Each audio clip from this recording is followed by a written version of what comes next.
In episode 162 of the Guitar Music Theory podcast, I have another installment of How Does This Song Work, featuring Knights of Cydonia by Muse.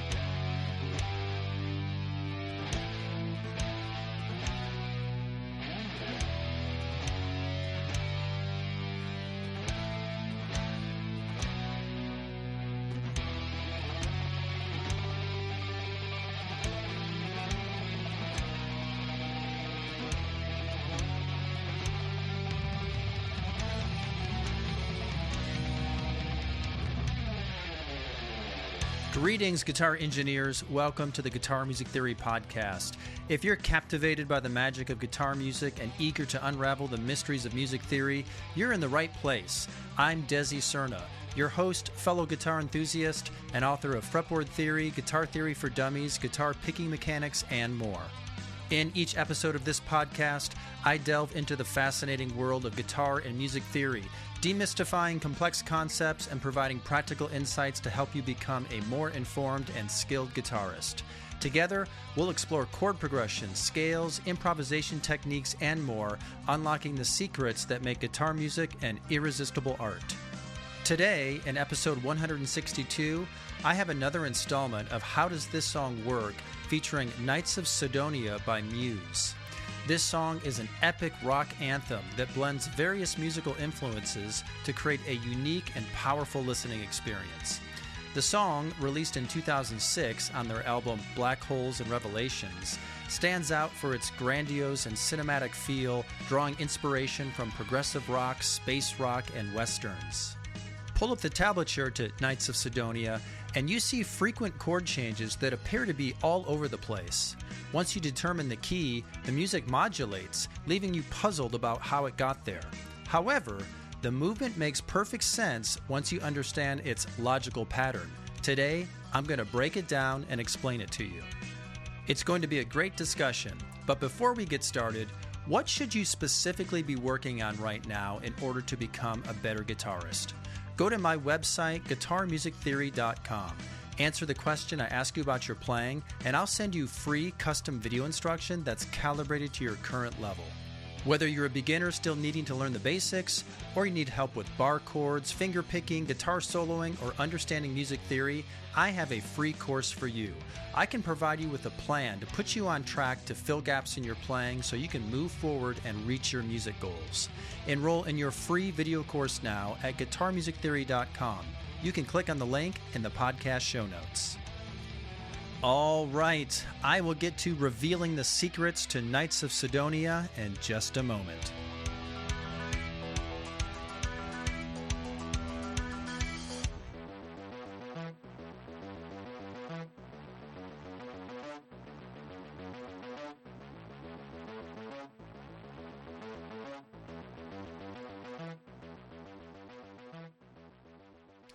All right, so we are ready to dive in. This is going to be a fun one today, and I want to thank those people that emailed me and requested this song. I was not familiar with this song. I've never actually been very familiar with the music of Muse, and I'm regretting that right now because this is such a killer track, and so I had responded to some emails in the past, and people had some more questions about it, and I had talked about it briefly in my last podcast episode, and I said, hey, if you guys want me to do a more thorough breakdown of this, let me know, and you did, so thanks for that feedback.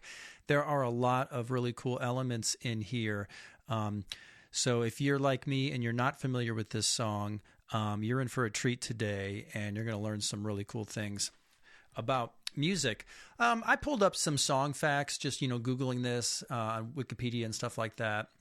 I'll just share some details. So Knights of Cydonia is a song by English alternative rock band Muse and is the closing track on their 2006 album Black Holes and Revelations. The song's title refers to the Cydonia region of Mars, which gained public attention from the illusion of a rock formation which looked similar to a human face. I remember that. The band Muse has gone on to worldwide success. They blend alternative, art rock, experimental rock, progressive rock, classic rock, electronica, and many other styles. The band is also well known for its energetic and visually dazzling live performances.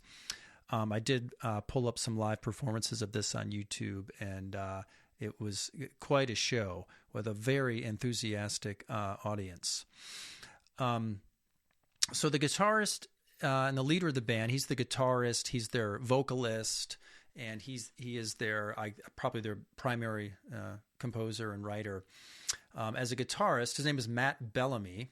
Matt Bellamy often uses the arpeggiator and pitch shifting effects to create a more electronic sound, citing Jimi Hendrix and Tom Morello from Rage Against the Machine as influences. Bellamy often uses a fuzz factory, a fuzz distortion effect. He has touch-controlled MIDI controllers built into his guitars, which control effects processors. That's cool.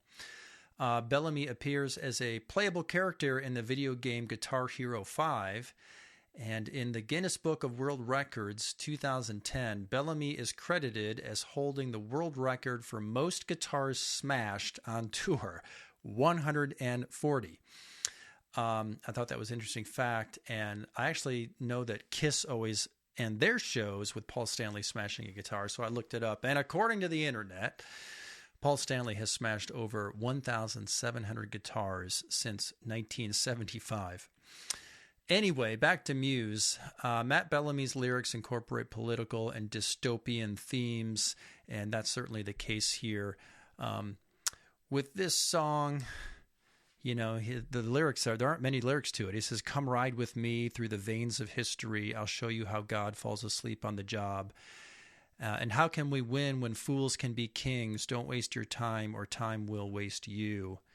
Then he says, "No one's going to take me alive. Time has come to make things right. You and I must fight for our rights. You and I must fight to survive." Sounds like a much more intelligent version of Beastie Boys. You got to fight for your rights to party. I don't think he's talking about party here, though, Matt Bellamy. Anyway, let's see. The guitar sound in this song was inspired by the 1962 number one hit Telstar by the Tornadoes. And here's a little fun fact. Matt Bellamy's father, George Bellamy, was the band's rhythm guitarist. So look at that. He comes from a musical family. It's in his blood. That's pretty cool. Let's pull up. Actually, maybe I'll pull that up later. I want to get into this song here, but we might pull up this old Telstar song just to see if we can recognize some similarities. So Knights of Cydonia, taken in entirety, also bears a striking resemblance to George Bellamy's composition "Riding the Wind." If I remember, I'm gonna come back and play a little bit of that also. Telstar, which is one of the songs by the Tornadoes that is credited as being an influence for Knights of Cydonia. Telstar is the name of two low-altitude communication satellites that the United States launched in 1962 and 1963. Telstar 1 was the first active communication satellite, but it is no longer operational, but it remains in Earth orbit. Well, there you go. There's some fun song facts. And what I'm going to do now is pull up the video here to Knights of Cydonia. I'm going to start from the beginning and just kind of play it and I'm just going to kind of let it play through beginning to end here and just talk about some of my observations. And then I'm going to pick up a guitar. I'm actually going to explain what's happening here. And this is a cool video too. It's kind of made in the style of like an old sci-fi spaghetti western. It's fun to watch, so I may be making some comments on it. It's like old western, there's horses, someone's going to get beheaded here, and there's also a robot. Oh, and it's like a kung fu movie too. We have some kung fu elements. Why not throw that in there as well? And they've got like the opening credits on the screen here in that kind of old western movie style. Grabbing the gun, putting it in the holster, that sort of thing. So we've got, that's E minor. So we're in the key of E minor here, and we have E minor scale. There was also some E harmonic minor, so I'll get to that. So this has got a very, classic kind of Western surf guitar sound to it here. that single note melody. He's using the vibrato bar, the whammy bar there to add that vibrato. We've got this galloping, feel. You got people riding horses here in the video. Okay, now we're in C minor. So it's like we've got all these different chord changes, but now we're in a different key. And we've got that melody again, but we're in a different key.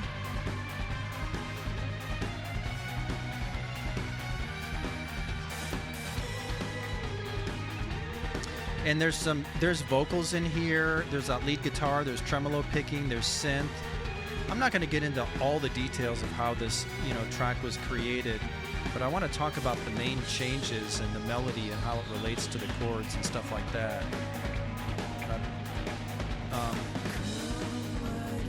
Okay, we're in a different key now.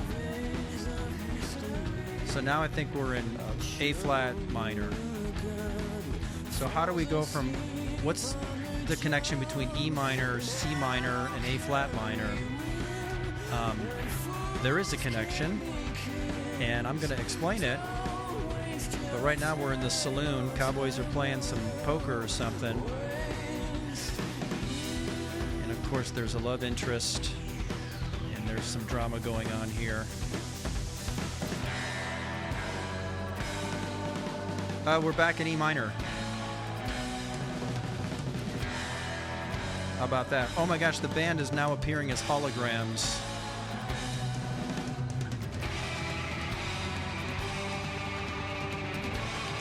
All right, so we've got some of these parts that we heard earlier in the track. Okay, here's the villain now. Someone's showed up in town, and they're gonna, I don't know what they're gonna do. They're gonna take care of business.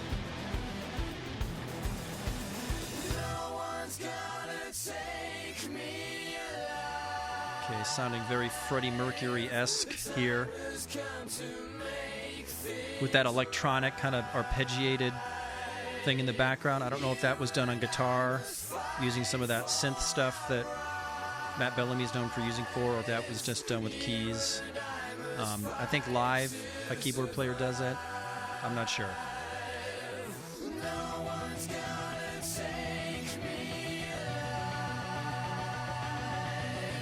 Well, our main character, it looks like he's going to be taken alive here in this video.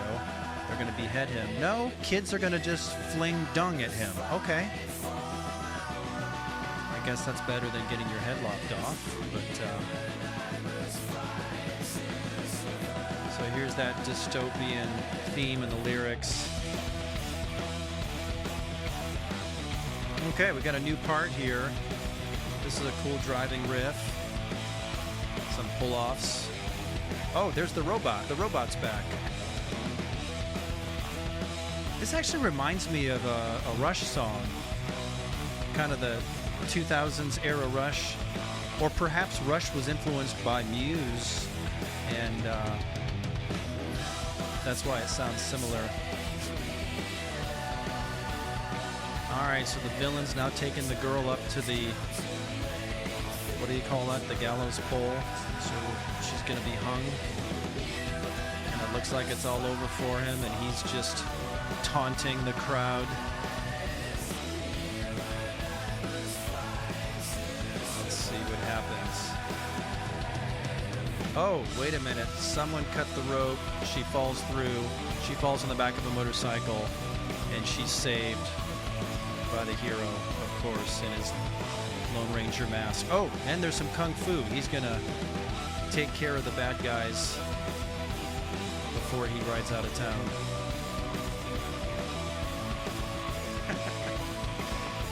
I hope you guys are enjoying my commentary.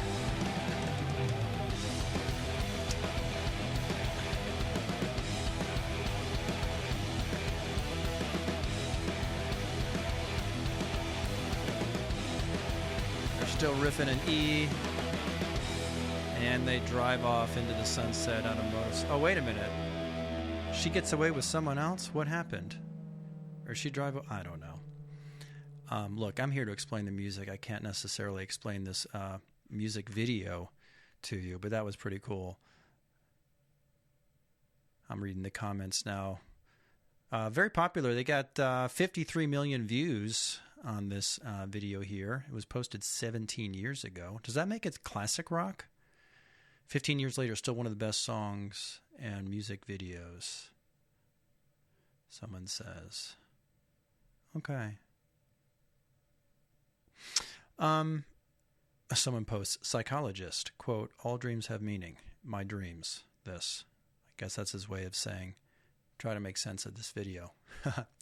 All right. Well, there you go. You got introduced to the music there and some of my silly commentary. But now let's actually go back through this and let's break it down and see what's happening musically. What I'm going to do is I'm going to go to ultimateguitar.com. And so I have a paid subscription, which is very inexpensive, and you guys should check it out. You get what you pay for, and they have official tabs. The best quality tabs are for paid subscribers, and you also get access to their tab player and stuff where you can listen to things with like just the browser MIDI sounds, or they have some backing tracks. So I'm actually just going to play the backing track from Ultimate Guitar as opposed to the original recording, and that way I can look at what's happening in the music, and I'll explain it as we go through it. All right, so here we go from the top.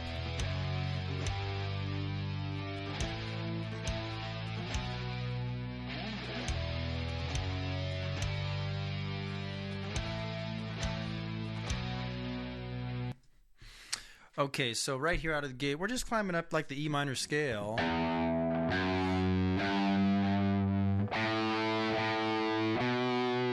So that's E, F sharp, G, A, B. Or if you think of the scale formula or the intervals, that's 1, 2, flat 3, 4, 4, 5. I'm playing my PRS DGT with Seymour Duncan pickups. I'm on the bridge pickup, and I'm using a profile of, I believe this is a Marshall Super Lead, and it might have an overdrive pedal in front of it. It's pretty gainy, actually.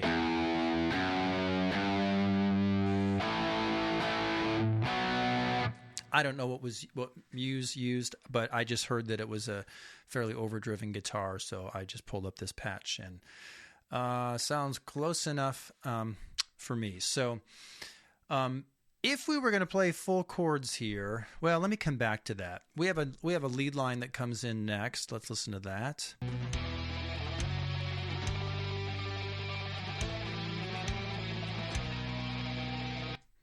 Okay. So it's basically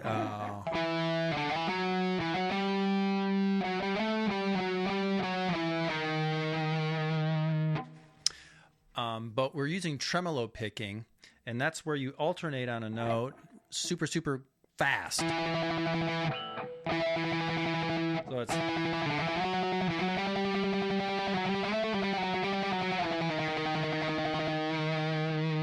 there's different ways that you can alternate. Usually you want to be really close to the string and just have minimal amount of movement in your hand. Be as efficient as possible. Right now I'm resting kind of the heel of my hand right down on the guitar, and I'm just keeping that pick really close to the 5th string I'm playing on it. And then alternating quickly. Some people like to kind of hover their hand over the string like a little hummingbird. Eddie Van Halen was known for doing that technique. So you can experiment with different ways to use the tremolo picking, whatever's most comfortable. And this is right in the E minor scale.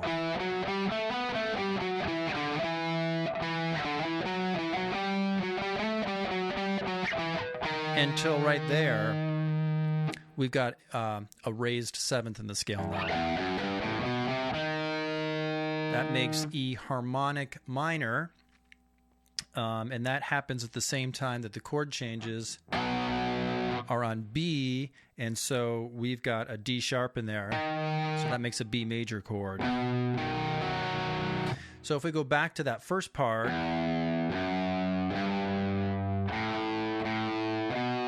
if we were going to play these as chords,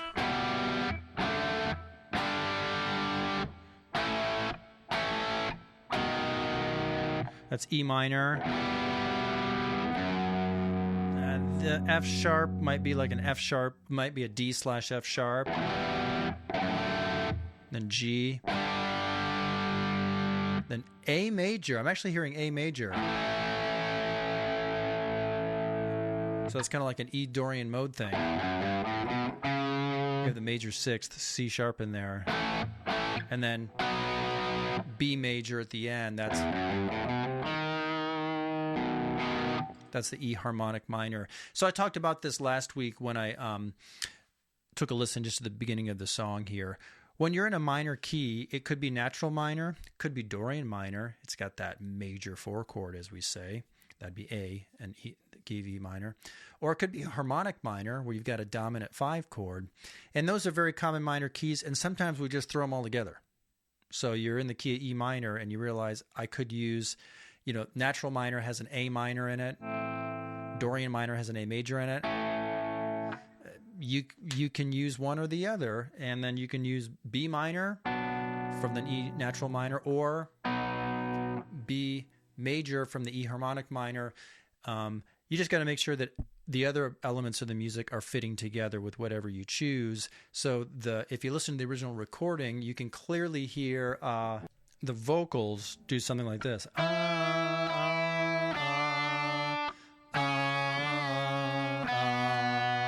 So they're playing that C sharp. That makes that A chord major. And then at the end, they play B, but the lead guitar has the D sharp in there, which makes that B major. Okay, moving on next.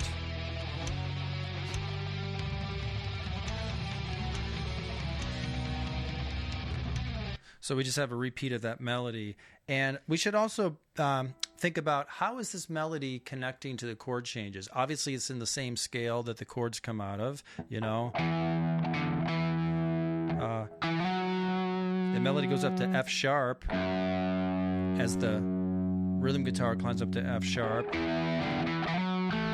It goes up to G when the root chord goes up to G, and then you have it goes up to A when you're on A. So da da da da da da. It's really kind of just mimicking the main chord changes there an octave higher. Da da da da da da da da da da da. And then it's really putting that major third on the B there. So it's not just randomly moving through the scale. It's connected to the other parts. Let's keep going. All right. Well, one of those little moves, and down to E here. And we're going to get into the main theme of the song.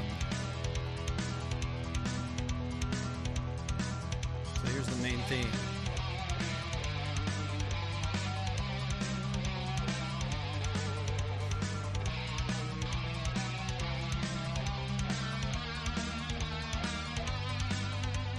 Okay, so there's a cool melody here that's in the E minor scale still, and we're using the old whammy bar, wiggle stick, whatever you call it. I'm using the Paul Reed Smith guitar. They call it a trem system, short for tremolo system, which actually is a misnomer. Tremolo is when the volume goes up and down, like. If I can do that with my guitar. That's tremolo. Vibrato is when the pitch changes. So it would be more accurately named the vibrato bar. However, I guess Leo Fender, when he, first introduced it, for some reason called it the tremolo system on the early Fender guitars that had that spring-loaded bridge, so you could, dip the strings down and change the pitch. And it stuck, and so now we call it the tremolo system, the tremolo bar, but technically it's not producing the tremolo effect, it's producing the vibrato effect. So I prefer we call it the vibrato system or the vibrato bar. Anyway, so we have this melody here. Whoops, I can do that better.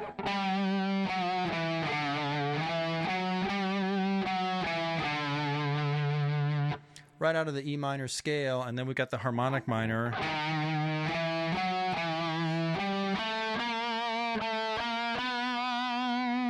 And there's some chromatic movement, and we end up kind of in a different key at some point here. I'll talk about that, but let me start this over and ignore the melody and listen to the chord changes underneath.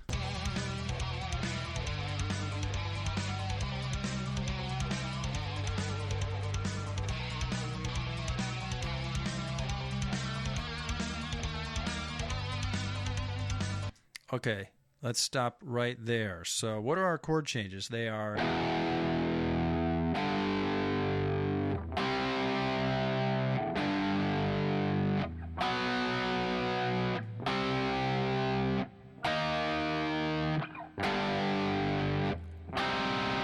Then it goes into C minor. We're going to stop there for a second. Okay, let's make sense of this. Do they make sense? I think they do. So we start out in E minor. So let's just think about the E minor scale, which is relative to the G major scale, right? Understand relative major and minor? Same key signature, same notes. Just if you play E to E, it's E minor. If you play the same notes, G to G, it's G major. So what I need to do in order to make sense of the chord changes, because things are going to change, there's a lot of changes in here, is I have to go back and forth between thinking about the relative major and the relative minor. So I'll explain that as I go. So I think the easiest way to begin with this is let's actually think in the relative major. Okay, so we're thinking G major, but we're starting on the 6th degree E. So we've got 6, 1, 4, 1, then 3, 4, flat 6, 1. Okay, this actually makes sense to me. All right, 6 E minor, 1 G, 4 C, 1 G, dominant 3 chord B.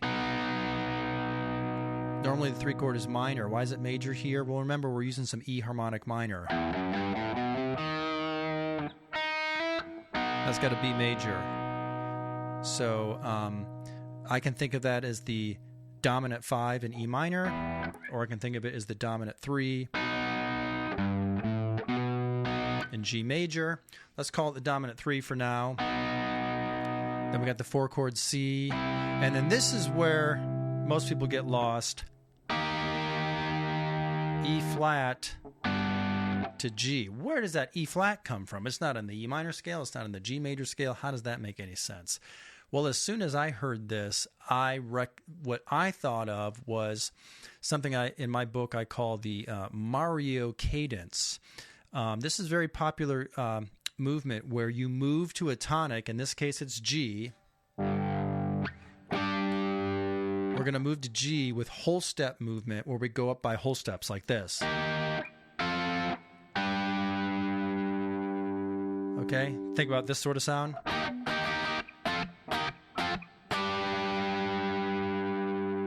Basically, it's the G minor scale, and it's 6, 7, 1, and this is a trick that composers use, but instead of leading up to a minor, they lead up to a major. You hear it in Lady Madonna by the Beatles. You hear it at the end of Little Help from My Friends by the Beatles. You hear it in Crazy Little Thing Called Love. See my book, Fretboard Theory, Volume 2, and I get into this neat change. But I'm used to this. You hear it in Super Mario Brothers, you know? Like...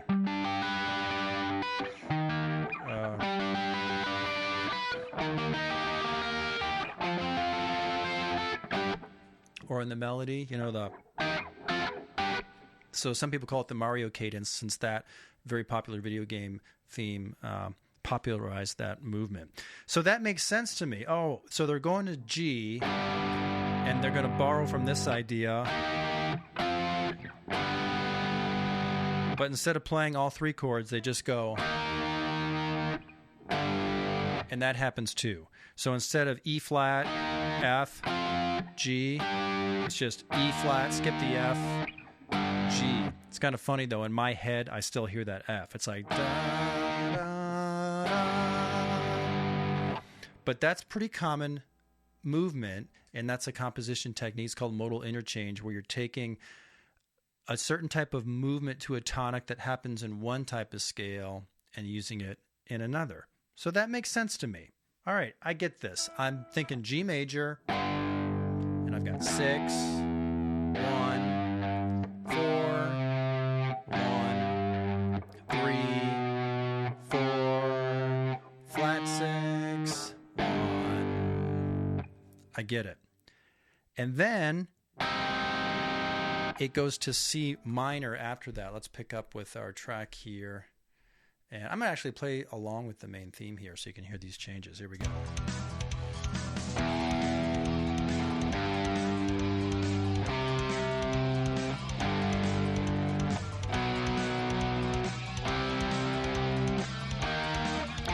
Oh, I put it in there. Okay, then.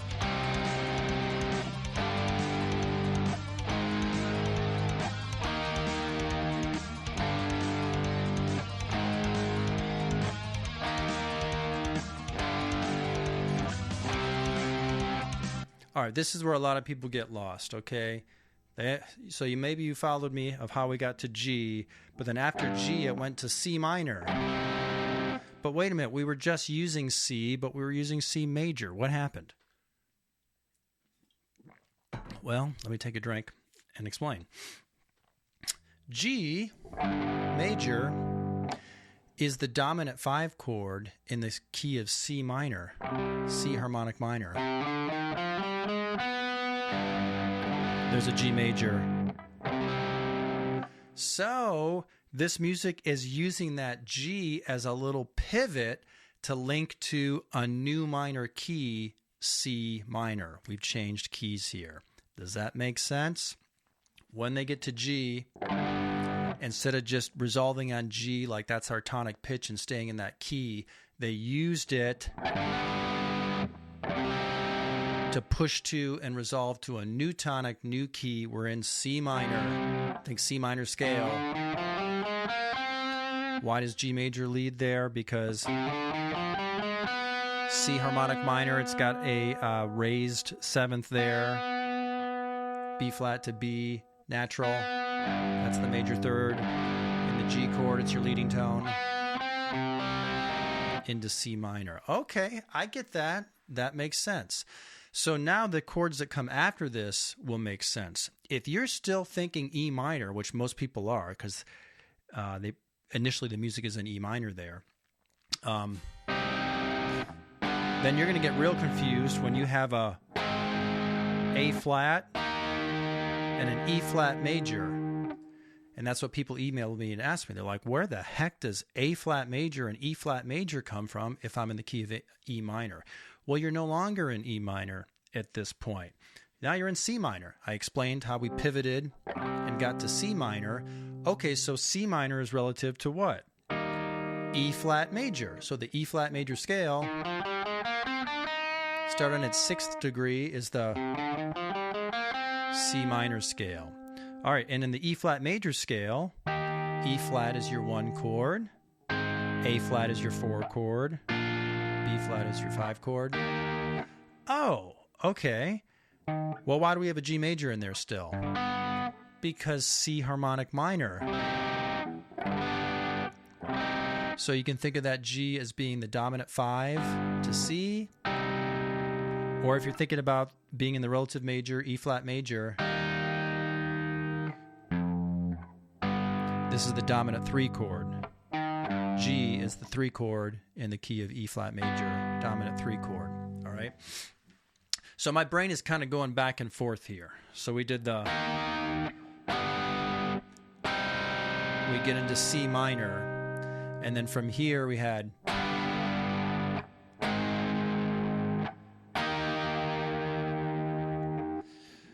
let's back up this track here. All right, we're coming from E minor, and it's going to take us into C minor, G, A flat, E flat, G, A flat, E flat, G, C. All right. So I see that where I'm in the key of E flat now. And I'm also thinking about its relative minor, C minor. That's why I've got the G major in there. So if E flat is 1, G would be 3, A flat is 4. So it's like 3, 4, 1, 3, 4, 1, back to the 3, because that's going to lead us back to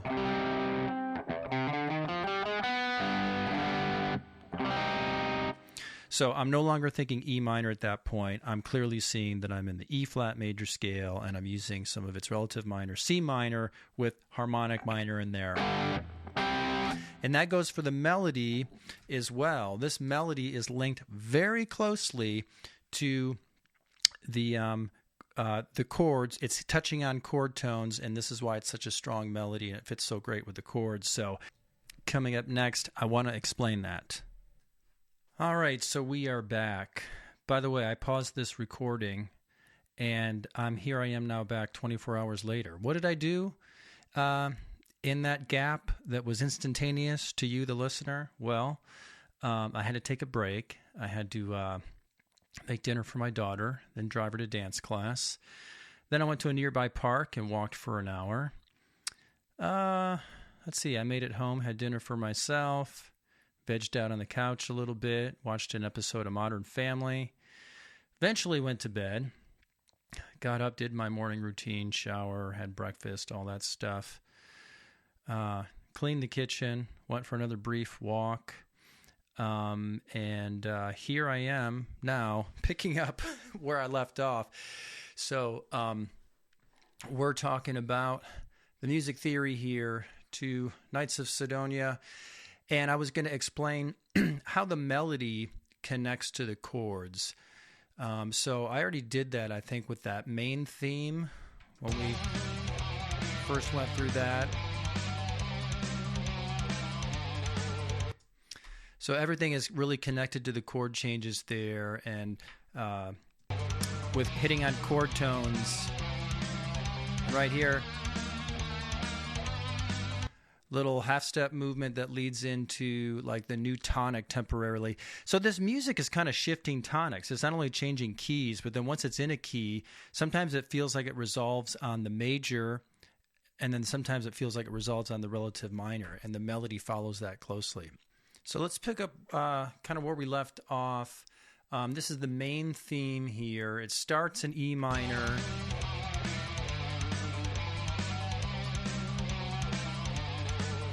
So here's the 3, 4, flat 6, 1, which becomes the dominant 5 to the relative minor.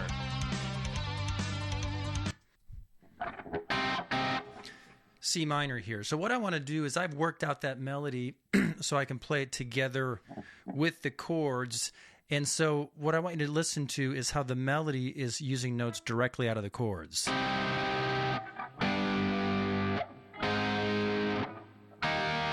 Now here's the melody.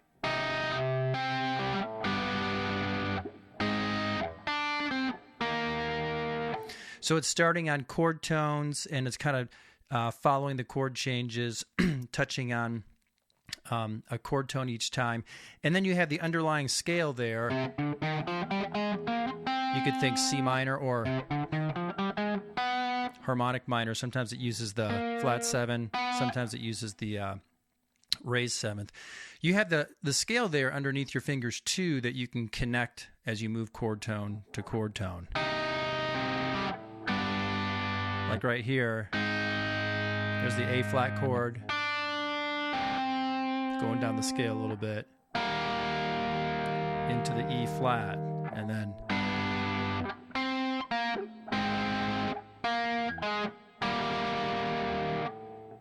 there's that raised 7th. Back to C minor. So listen to how it's just, this melody is just perfectly threading its way through those chord changes.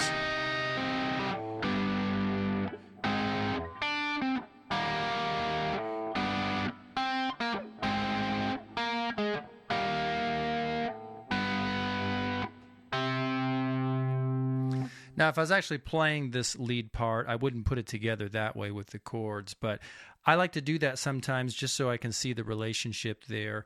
And that helps me sometimes when I'm playing melodies. There's a couple different perspectives you can take when you're trying to remember parts and how they go together. Sometimes I learn the chords first, and so I see the chord changes there, and then I think about how the melody is connected to those chord changes. I use that as my guide, and it helps me know where to go.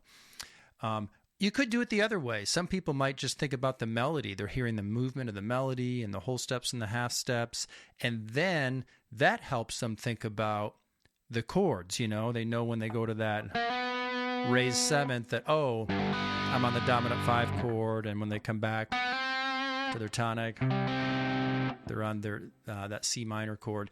Either way is fine, but understanding that there's a relationship here, it helps us understand this music. It makes it easier to learn and pick up on it, remember how things go together. Maybe you learn this song and you're playing it in a band, but then some time goes by and you haven't played it for a while, and you say, hey, we're going to pull that out again this weekend and play it. So you're reviewing it, and maybe you've kind of forgotten where your fingers are supposed to go, but then you start thinking about it. Wait a minute, this section was in C minor. Oh, that's right, and it's following the chord changes in the raised seventh. Having that knowledge then helps you recall a piece of music, helps you figure out where your fingers are supposed to go, as opposed to just memorizing tablature and just memorizing something without really any understanding of what you're doing, what the key is, how the notes and chords relate, and that sort of thing. That's why we study music theory. That's why I wrote books on this topic. That's why you're listening to this podcast. So this song is just a great example of how a melody, connects to chords like that. By the way, I meant to mention this earlier. So if you are listening to this at any time close to when I've actually released it, I do have a Music Theory 101 group Zoom class that's going to be starting very soon in just a couple weeks. It's a 6-week class, and we're going to cover some basic fundamental elements of music theory, like the circle of fifths and key signatures and sharps and flats and intervals and that sort of thing. So if you want to learn more about music theory and you actually want to take a structured class where you've got some a structured plan that you can follow and you can ask questions, it'll be interactive and there'll be other people there. Just go to my website, guitarmusictheory.com, go to where it says, I think it says Zoom lessons, and then you go to my scheduler page and you'll see where you can sign up for a private lesson, and then I post my classes there too. Although, once the class starts, it's removed from my scheduler page, so you need to get in and enroll beforehand. There's also a link there with a page that's got a lengthier description about exactly what the class costs and everything that will be covered in it, so you can get some more information. So head over to the website and join me for my group Zoom class, Music Theory 101. All right, back to our regularly scheduled program. So we're back to the track here, and we actually get to the top of the main theme, and they go through the melody again. However, they're no longer in E minor, they're in C minor. Remember, the music ended up landing in C minor, using that G major as a pivot, the harmonic minor thing.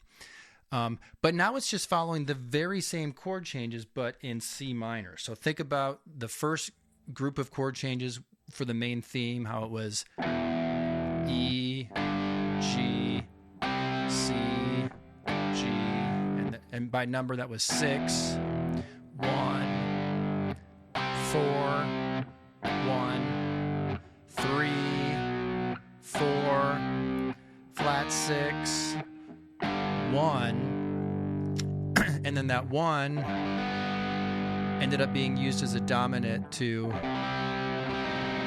lead us into a new minor key.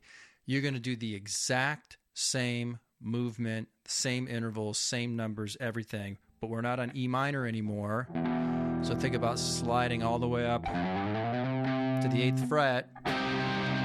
We're in C minor, but we're going to follow the same structure. So that's going to be, so this is C minor scale or the E flat major scale. So it's 6, 1, 4, 1, 3, 4, flat 6, back to 1, E flat major, and that's your pivot, and that major third is the leading tone into now A flat minor. And it does the same thing it did earlier. It ends up using that chord as a pivot, that dominant 5 push to a new minor key. So see how this makes complete sense? We're not in E minor. We pivoted to C minor, and then we just repeat the same pattern from C minor. Let me back this track up, and I'll play along here in C minor. So here we go. 6, 1, 4, 1, 3, 4, flat 6, 1, and then A flat minor. So A flat is relative to B major. So think B major scale now.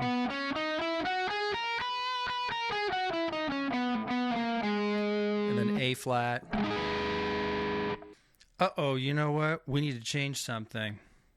Makes sense to call this A flat when we just came from the key of E flat, right? E flat, F, G, A flat. We're following the alphabet. But now, if we're in the key signature for B major, we wouldn't call this A flat. We would actually want to call it G sharp because we need to follow the order of the alphabet. So if we play the B major scale, we need to follow the order of the alphabet. So A, B, C, D, E, F, G, A, B. That's B, C sharp, D sharp, E, F sharp, G sharp. The 6th would actually be G sharp. You want to understand why that is? Well, that is because of the circle of fifths and key signatures and all that stuff, which is what I cover in Music Theory 101, the Zoom class. So see you in that class if you want more of an explanation. So it would actually be more correct to call this G sharp minor at this point, and that's relative to B major. So I'm going to think of my chords here by number in the key of B major. So this would be 6 and then dominant 3, 4, 1. Dominant 3, 4, 1. Dominant 3, which is really like a dominant 5, back to G sharp minor. And the melodies are basically the same, the guitar actually just goes up an octave and uses some tremolo picking. But I've already talked about how that melody is just, closely linked to the chords and is touching on chord tones. So we really just need to understand that you're doing the same thing. Instead of starting in E minor, you're starting in C minor. Previously, you went E minor and then you landed on C minor. Now you're starting in C minor, and then you finish on A flat minor, which would more correctly be called G sharp minor. Okay, so next we come into the verse. So there's our G sharp minor. This is where the singing comes in the real song. All right, and we've got a new set of chord changes. What's happening here? Well, what do you think's happening here? We went from E minor, then we pivoted into C minor, then they played the same chord changes from C minor, and then from C minor they pivoted into G sharp minor. So what do you think they're going to do with that G sharp minor? If you guessed, they're going to go through the same chord changes, the exact same structure. That's exactly what happened. So I'm in G sharp minor now. I'm going to think of this in the relative major B. And so it's 6, 1, 4, 1, 3, 4, flat 6, 1. And that 1 is used as a dominant 5 to pivot into a new minor key. And guess what it is? B leads into E minor. We've come full circle. We're back to E minor. And then they go through the same changes here. You know.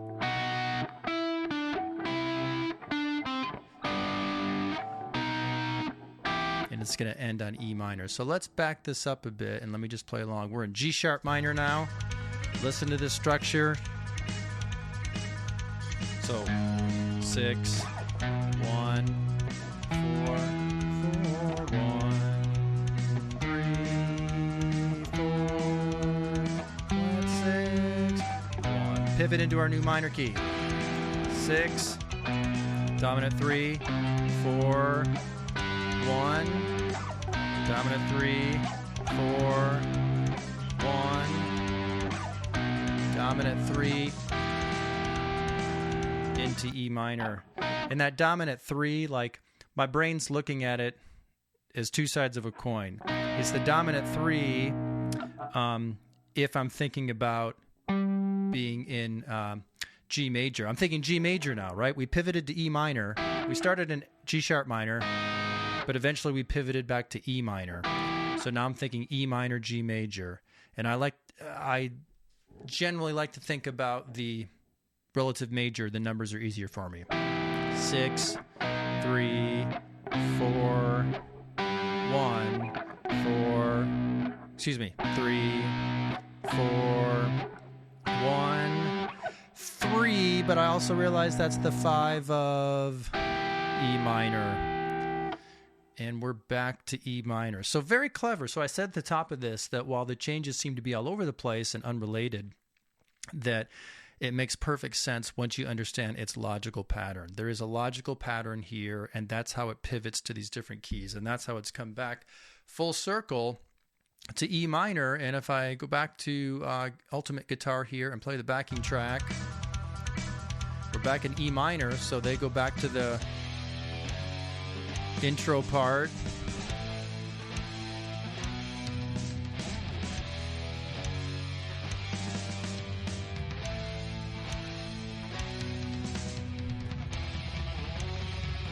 That melody that's based on the same changes, but just moving around the scale a little bit more, adding some more movement with that tremolo picking. And then we just get a little wild here with some noise. We're still in E minor. Here's an interlude section. These kind of electronic keys. I don't know if maybe the guitar. Let's take a look at those. So we're in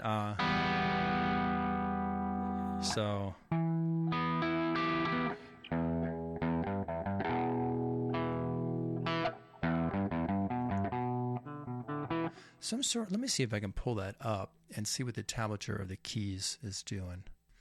Yeah, so they do kind of show you. So the basic chord changes here, and I'm going to kind of go up an octave higher, are E minor, B minor, A major, and then back to E minor. So that's a form of E minor. We have the A major in there. That'd be like E Dorian mode, but like I explained earlier, in E natural minor, you'd have a minor 4 chord, A minor, and E Dorian mode, you have a major 4 chord with that raised 6 there. And sometimes composers like that sound, and so they'll mix parallel scales. E minor and E Dorian are parallel scales because they both start on E. And so there's some arpeggiation happening there. It's like, can't really do it as well on the guitar. Then it goes to B minor. It's like an arpeggio. Then it goes to A. I'm having to use some different fingerings here in order to kind of match the sound of what's happening with the keys here. But those are the changes there. So we're back in E minor, the still type of E minor key here. E minor. Whoops. B minor. A major. Back to E minor. So they're just following these changes and they're going to build. You got the guitars that's kind of touching on some of those chord tones there. Starts out with just like the E power chord. So like some palm muting. Then when it goes to B minor, actually plays the minor third, root, and fifth. When it goes to A, that's the major third, root, fifth. Then back to that E power chord, which is just root, fifth, root. So, you know, you could have just played power chords throughout here, but instead he chose to go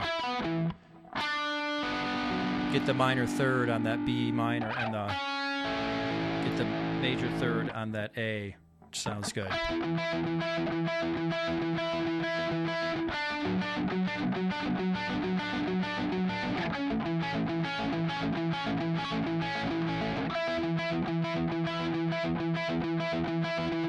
Takes a little fancy cross picking there to get that right, and then you got to use the palm muting too. Cross picking, what's that? See my book and or video course, Guitar Picking Mechanics.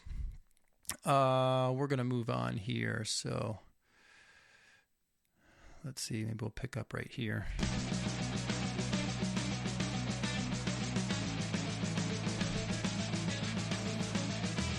And then come back to E, and then we get into this. This is based on the same changes. We got a riff, but before we get into that riff, just understand that we have the same changes here. So E minor, B minor, A,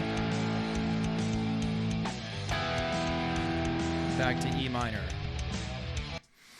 Okay, so now that we know it's based on the same changes, and now that you've heard me say over and over and over that these melodies and stuff are linked to the chord changes with chord tones, we can safely assume that this riff is going to not only be in a scale related to the chords, but it's also going to be touching on chord tones. So it is. So it starts out with, let's see, and that's,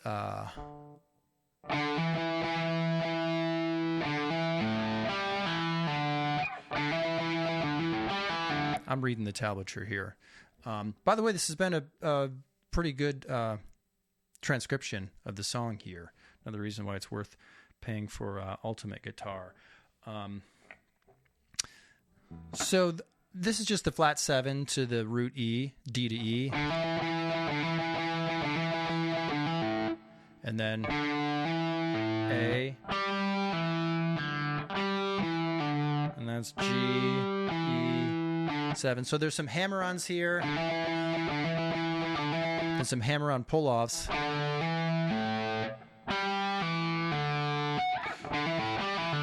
Kind of requires you to, if you were watching me, I have to kind of switch positions here from the 5th string between frets 5 and 7 to the 4th string between frets 2 and 5. So a little bit of a jump there.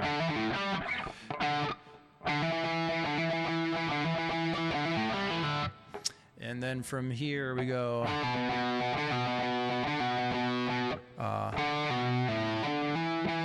That's how that ends. Pull-offs there.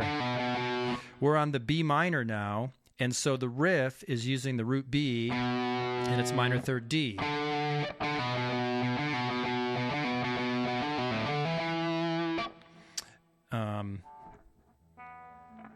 So I would think of this as, I guess just the E minor scale. So actually I can think of this, so far I can think of this as just the E minor pentatonic. We just have E minor pentatonic notes so far. And then from here it goes to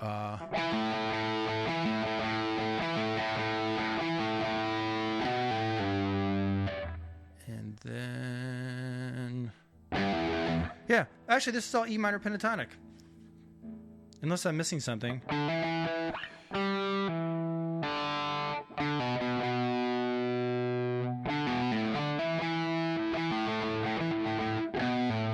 No, that's E minor pentatonic. All the notes that were used here are E, G, A, B, and D. So it's just E minor pentatonic, which you can safely use in any E minor key, because even though the scale slightly changes, natural minor's got that flat sixth, Dorian minor's got that major sixth.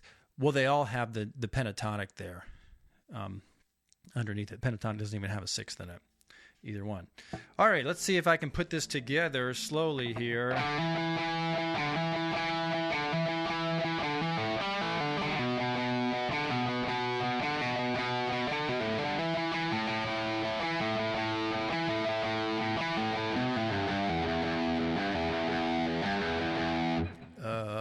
How does he come out of it?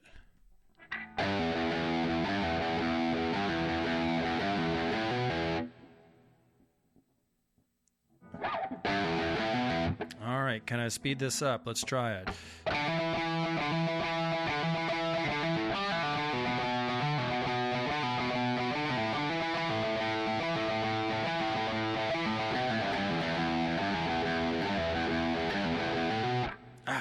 What's that?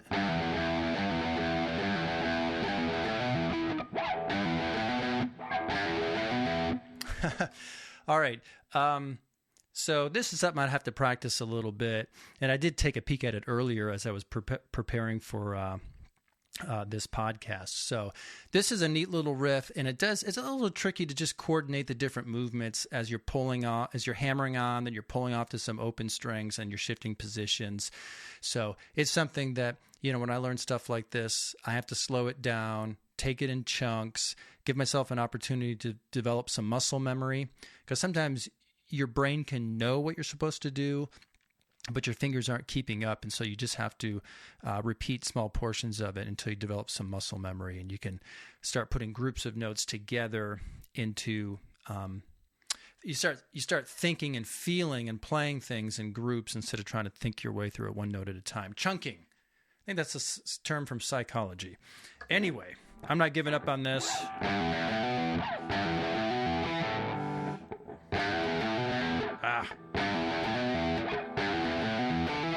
Here we go, from the top. Can I do it? Can I do it up to speed with the recording? Let me test myself.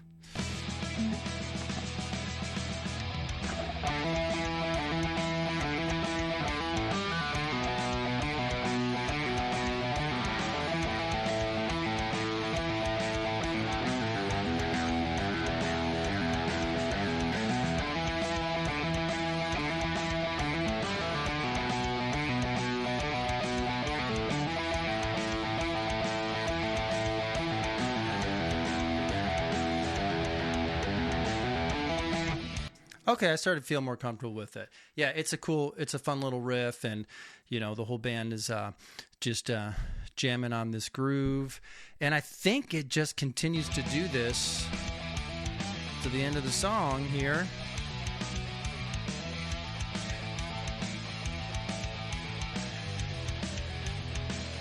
It does. So I'll keep playing.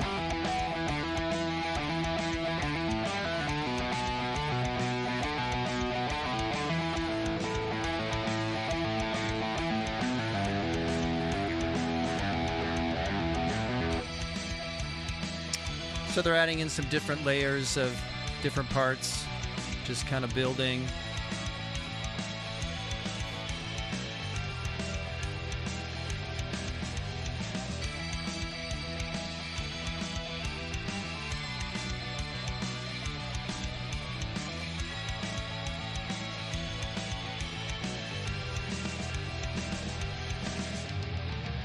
Oh, okay, there's a little variation at the end I see there. So instead of going...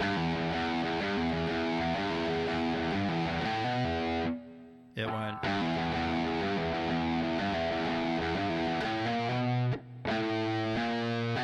It put in a B flat there. That'd be like the E minor blues scale.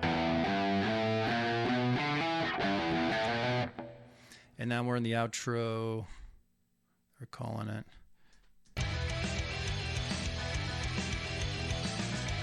Yeah, so they're repeating that. Okay, little variation there. Little blues scale. Yeah, so...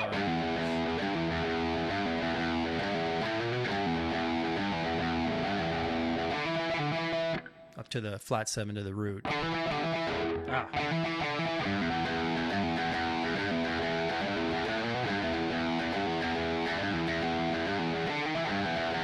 This is a nice little finger exercise, you know. Practice your articulation. That's what we call hammer-ons, pull-offs, slides, bends, that sort of thing. You know, this reminds me of a Rush song, and I can't figure out which one. I'm pulling up the song "The Main Monkey Business" instrumental from the Rush album Snakes and Arrows. Is this what I'm thinking of? I feel like they go into a similar riff or groove. Then again, my mind is always making connections between things. I just, you know... But I think this goes into an E minor riff here. Wait for it.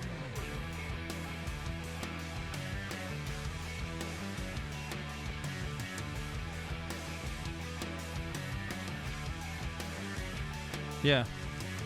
So there's kind of an E minor groove there. I don't know. Is it similar? Is this the song I was thinking of? Or is there another Rush song that does something like this? I don't know.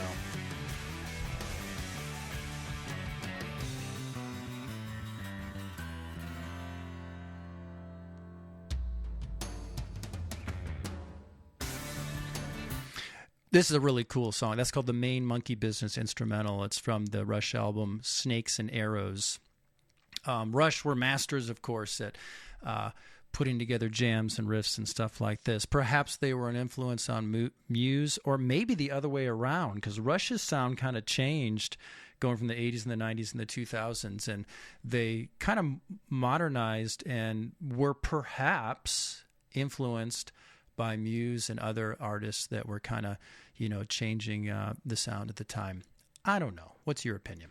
And why don't we now go back to some of those songs from the senior Bellamy, George Bellamy, going back to 1962 here. This is the Tornadoes, Telstar. Remember that according to the Wikipedia, some of these earlier instrumentals by his father were or may have been an influence on the idea for Knights of Cydonia. So let's...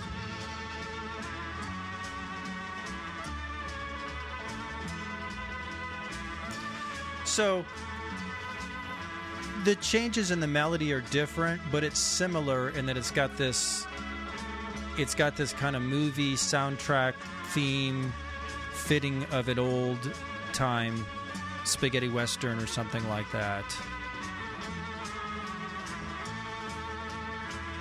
So I'm hearing it, you know, that just kind of stylistically there's a similarity and influence there. It's not really specifically lining up melody-wise or anything like that. This is Telstar from the Tornadoes, 1962.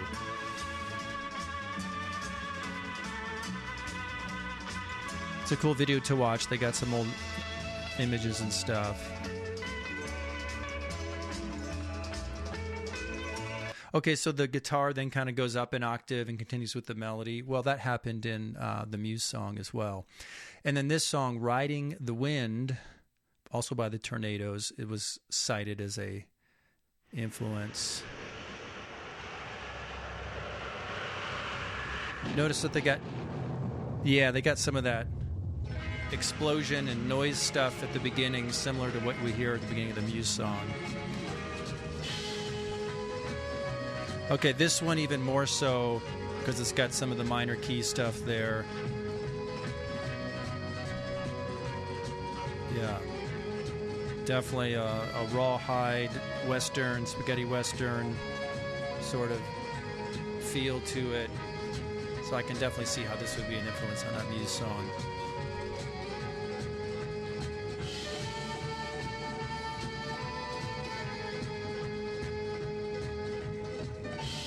And some key changing and stuff as well in here.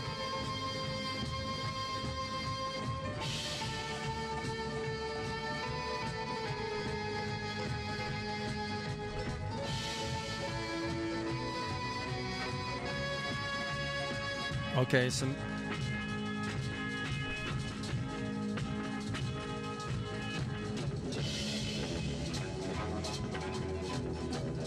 melodies in different octaves and stuff like that. Yeah. So, yeah, definitely kind of an influence here. So I'm hearing similar things, to just kind of recap what's happening in this Muse song.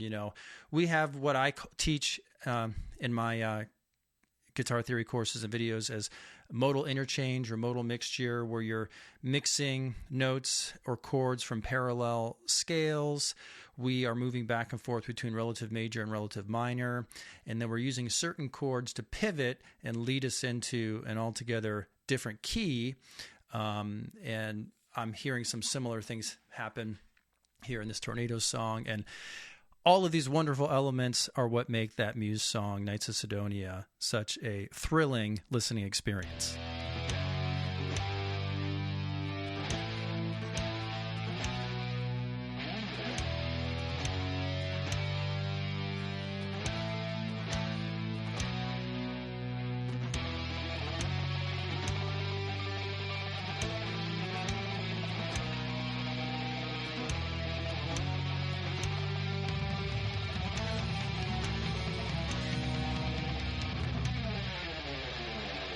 All right, podcast episode 162 is a wrap. If you have suggestions for topics for me to cover in future podcast episodes, just head over to my website, guitarmusictheory.com, scroll down and click on the contact link. And don't forget, while you're there, be sure to enroll in a free video course. Whether you're a beginner still needing to learn the basics, or you need help with bar chords, finger picking, guitar soloing, or understanding music theory, I've got a free course for you. I can provide you with a plan to put you on track to fill gaps in your knowledge and fill gaps in your playing so you can move forward and reach your music goals. Enroll in your free video course now at guitarmusictheory.com. You can click on the link in the podcast show notes. Don't forget that my books, including Fretboard Theory, Guitar Theory for Dummy, Guitar Picking Mechanics, and more, are sold at Amazon.com. And you can join me for my 6-week Music Theory 101 Zoom group class. It's going to start at the beginning of June. Just head to the website, click on the link that says Zoom Lessons. I'll take you to my scheduler, and that's where you'll find more information. All right, guitar engineers, thanks for listening. I'm Desi Serna. Before you go, be sure to subscribe to this podcast, give it a 5-star rating, and leave some comments if you can. Then keep playing and stay tuned for more.